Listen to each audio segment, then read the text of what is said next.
Assalamualaikum warahmatullahi wabarakatuh. Selamat siang teman-teman. Yang kami hormati Ibu Emi Rusmiati selaku dosen pengampu praktik pengendalian mutu, yang serta teman-teman yang berbahagia.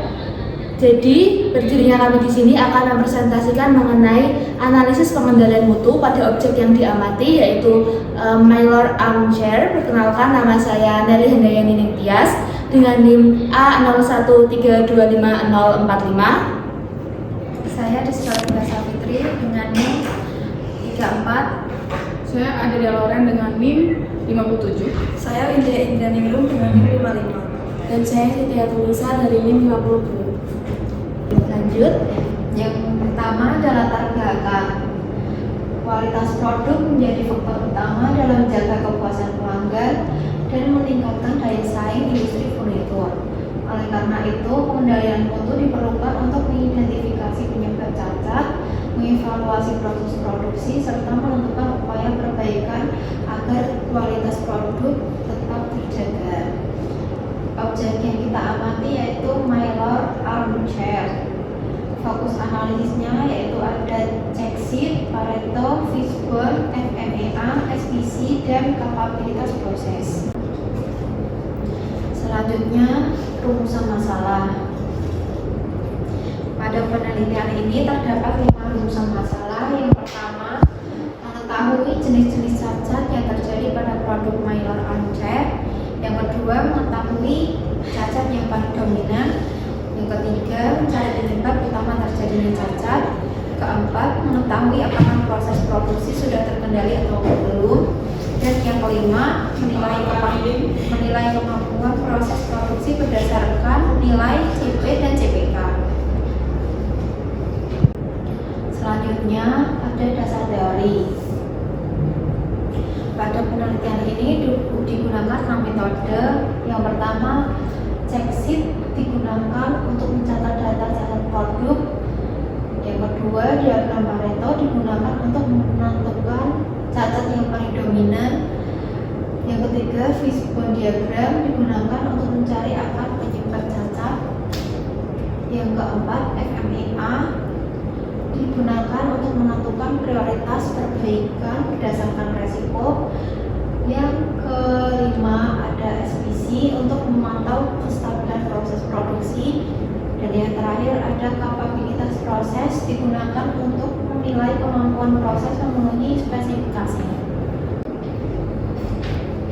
Selanjutnya ada product knowledge. Objek penelitian dalam tugas ini adalah Mylar Armchair, yaitu kursi dengan sandaran tangan. Produk ini berfungsi sebagai tempat duduk dan terbuat dari kombinasi kayu jati, besi, dan tali.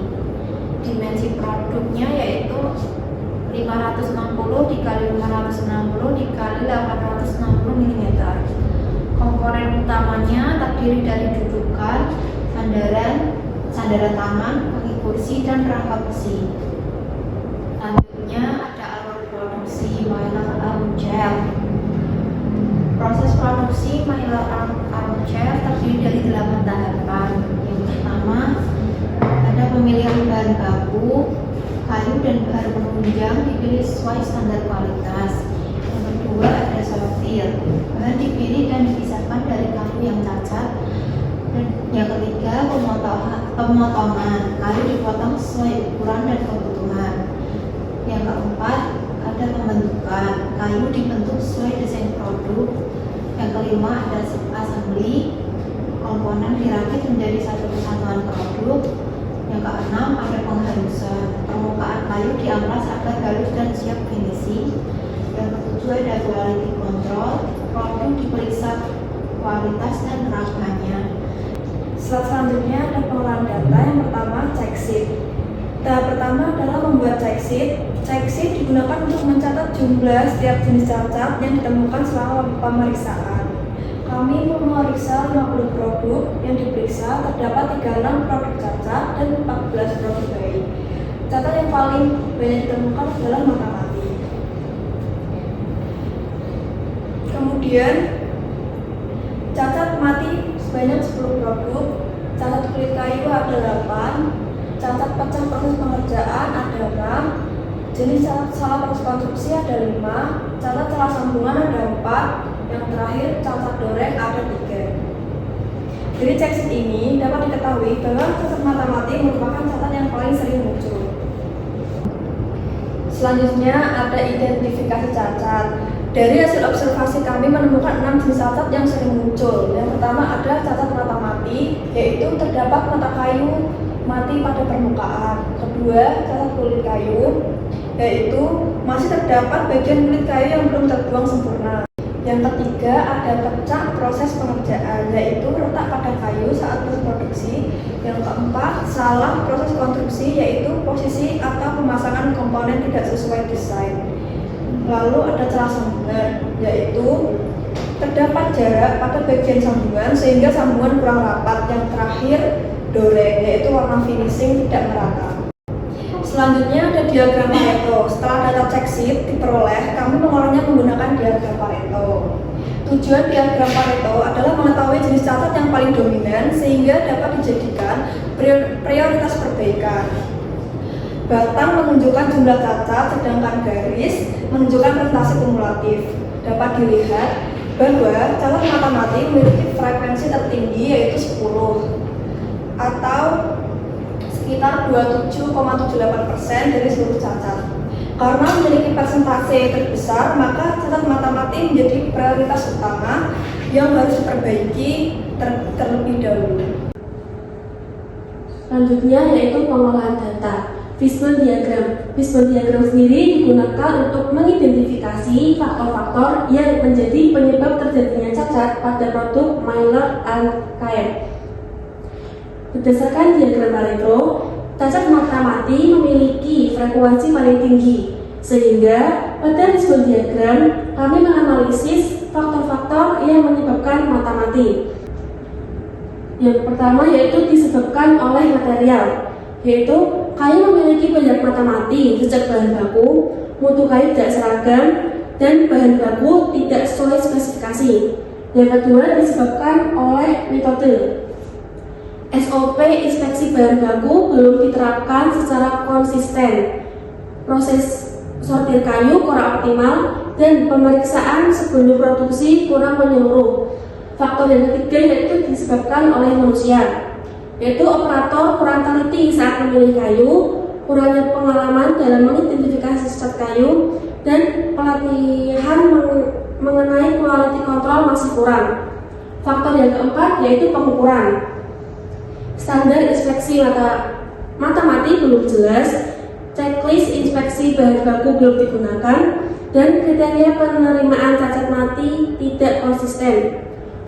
Faktor yang kelima disebabkan oleh mesin, yaitu pencahayaan area inspeksi kurang memadai, lampu inspeksi tidak merata, dan peralatan bantu inspeksi virtual kurang memadai.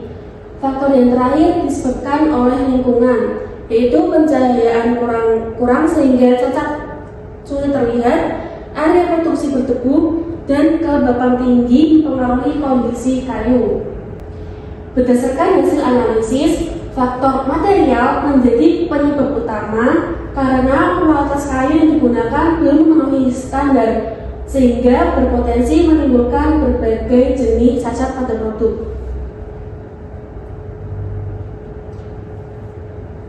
Selanjutnya yaitu Failure Model and Effects Analysis atau FMEA.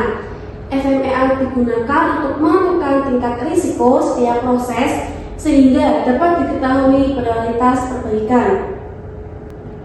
Di dalam tabel tersebut terdapat beberapa komponen, yaitu failure mode yang menunjukkan jenis kegagalan, ada efek yaitu dampak dari kegagalan, dan ada cause yaitu penyebab kegagalan.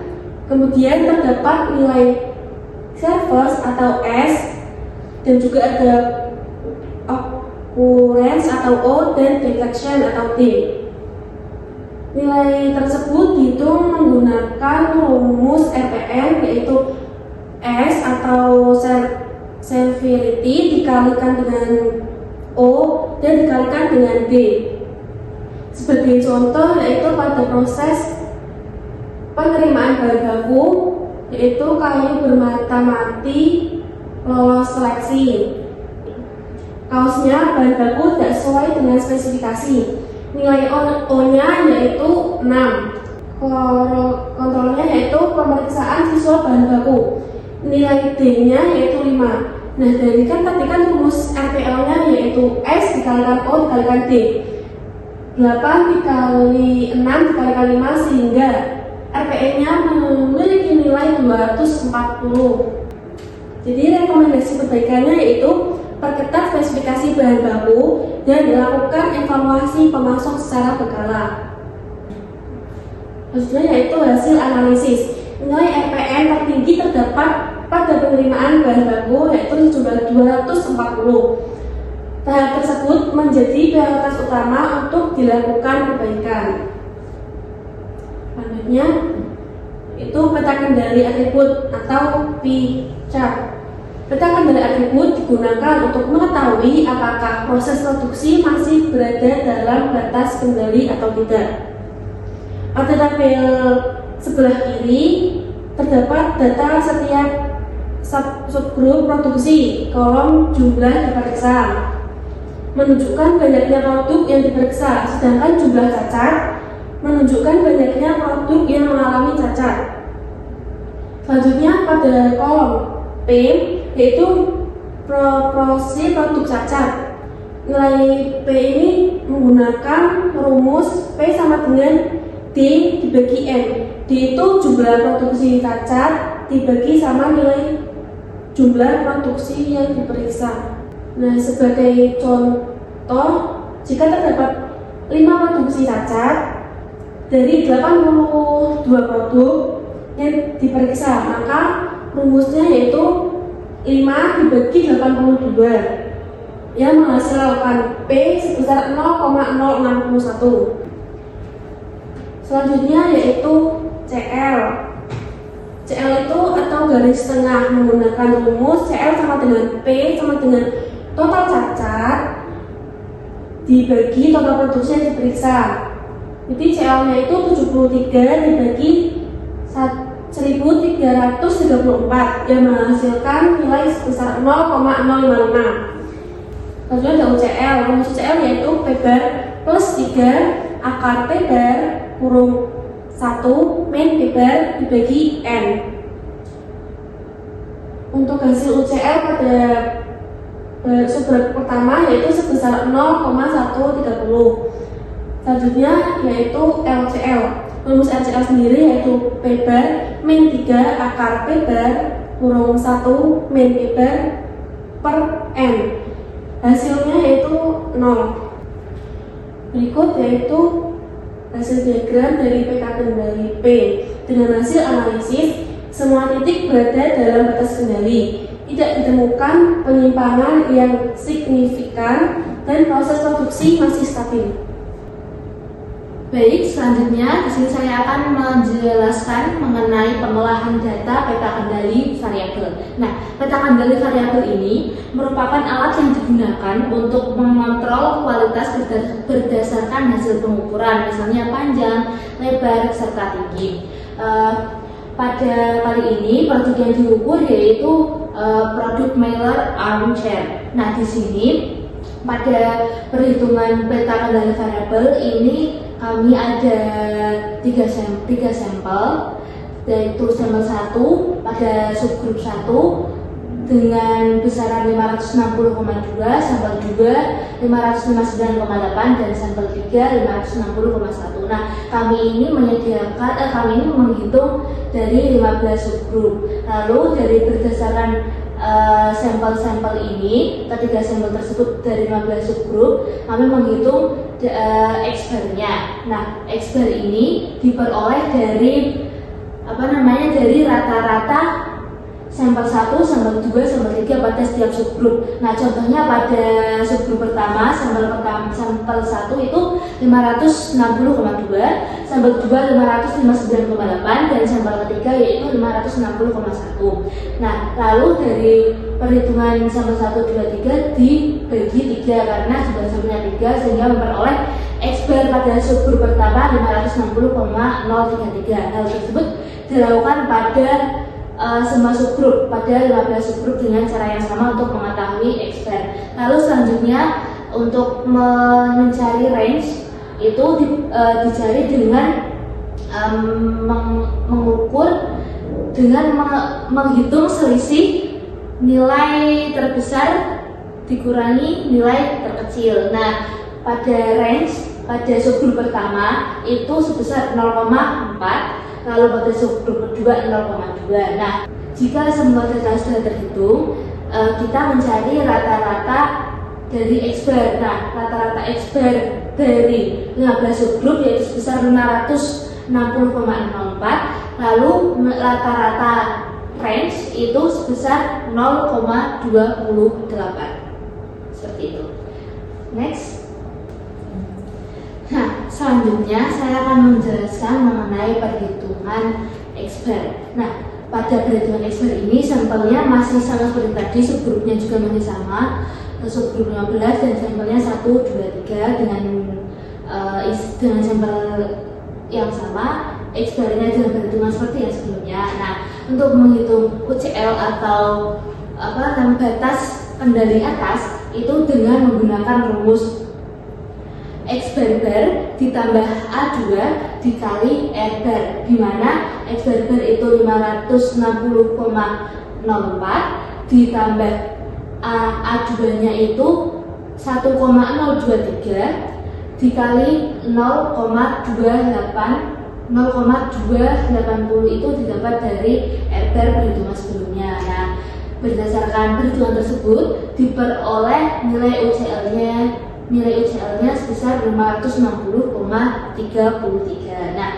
selanjutnya di CL atau kontrol lain itu tuh sama dengan dari X bar itu dengan CL-nya sebesar 560,04.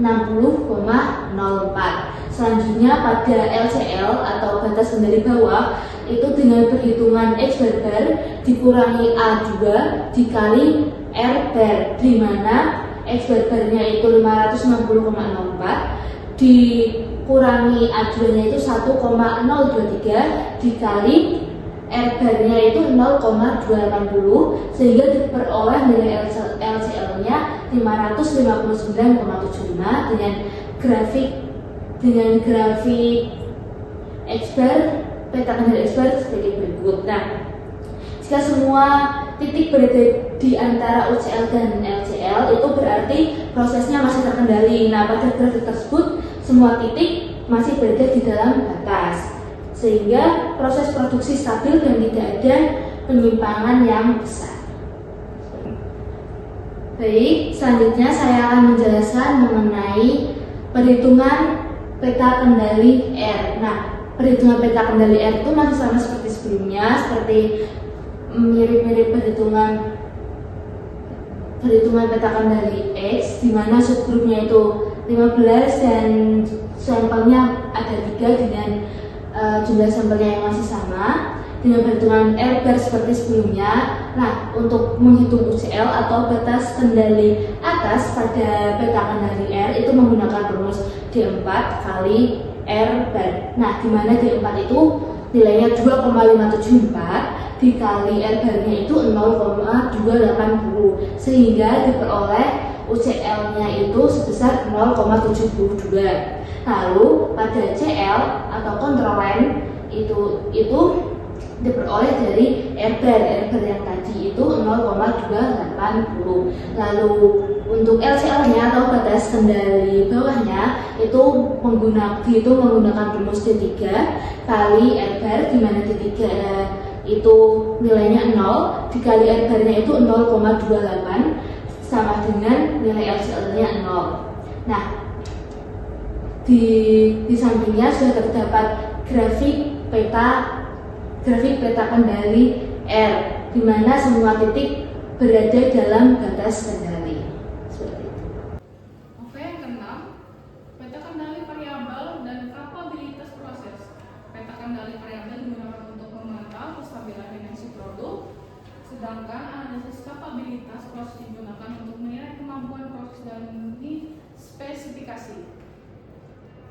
Langkah pertama, menghitung si pembaku proses menggunakan rumus sigma sama dengan R bar dibagi dengan D2. Dengan data diperoleh, X R bar 0,80 dibagi dengan D2 1,693 hingga dengan nilai 0,165. Selanjutnya, indeks CP dengan rumus USL dikurang dengan LSL dibagi dengan 6 sigma dengan data USL 561 dikurang dengan LSL 559 dibagi dengan 6 sigma, maka CP sebesar 2.015. Setelah itu dihitung CPU dan CPL, nilai CPU-nya sebesar 1.935 dengan nilai CPL 2.096. Dari ini semua, dari CPU dan CPL itu diambil dari nilai yang paling kecil. Hasil analisis variasi dimensi produk masih berada dalam batas kendali. Nilai CP sama dengan 2,015 menunjukkan proses memiliki kemampuan yang baik dalam memenuhi spesifikasi. Nilai CPK sama dengan 1,935 menunjukkan proses berjalan stabil dan menghasilkan produk sesuai dengan batas spesifikasi.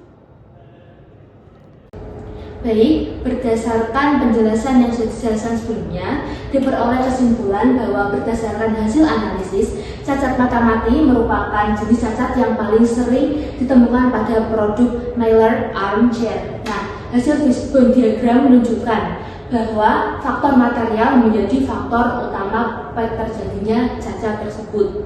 Lalu berdasarkan FMEA, itu perbaikan perlu difokuskan pada inspeksi bahan baku, penerapan SOP secara konsisten, serta peningkatan ketelitian operator. Lalu yang terakhir, analisis SPC itu menunjukkan bahwa produksi masih berada dalam batas kendali, sehingga proses dapat dikatakan stabil. Sekian presentasi yang dapat kami sampaikan.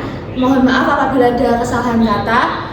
Wassalamualaikum warahmatullahi wabarakatuh. Terima kasih.